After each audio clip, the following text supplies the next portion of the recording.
Hi viewers, welcome to Chinese channel. இன்றைக்கி morning நல்ல மழை. ஸோ கோலம் போடுற வேலை இல்லை. அப்படியே பார்த்தா பக்கத்தில் வச்சுருந்த செடியெலாம் நம்ம மழையில் நல்லா சாஞ்சிடுச்சு. நைட் நல்ல மழையில் இந்த அரளியெல்லாம் சாஞ்சிடுச்சு. அதான் ஒரு ஸ்டிக் வச்சு இதை நிமித்தி வச்சுட்டு அப்படியே பக்கத்தில் உள்ள செடியெல்லாம் பூக்குதா என்னென்னு பார்க்கலான்ட்டு வந்திருக்கேன்.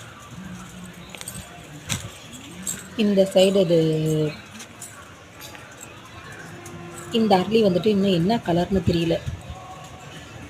வாங்கி வச்சு இப்போ தான் ஒரு 2 மந்த் ஆகுது. நான் பூ வரல. இது ஒயிட்டில் ஒரு மாதிரி குட்டி தான் செடி. இது கத்திரிக்காய். இது நிறைய காய்ச்சிடுச்சு இந்த கத்திரி செடியும். இப்போ ஒரு பிஞ்சு தான், ஒரே ஒரு காய் தான் இருக்குது. மற்றதெல்லாம் பறிச்சிட்டேன். அதுக்கு பக்கத்துலேயே ஒரு மிளகாய் செடியும் முளைச்சிருக்கு பாருங்கள், பச்சை மிளகாய். இது எல்லாமே கிச்சன் வேஸ்ட்லேருந்து வந்தது தாங்க, வெஜிடபிள் வேஸ்ட்லேருந்து வந்தது தாங்க.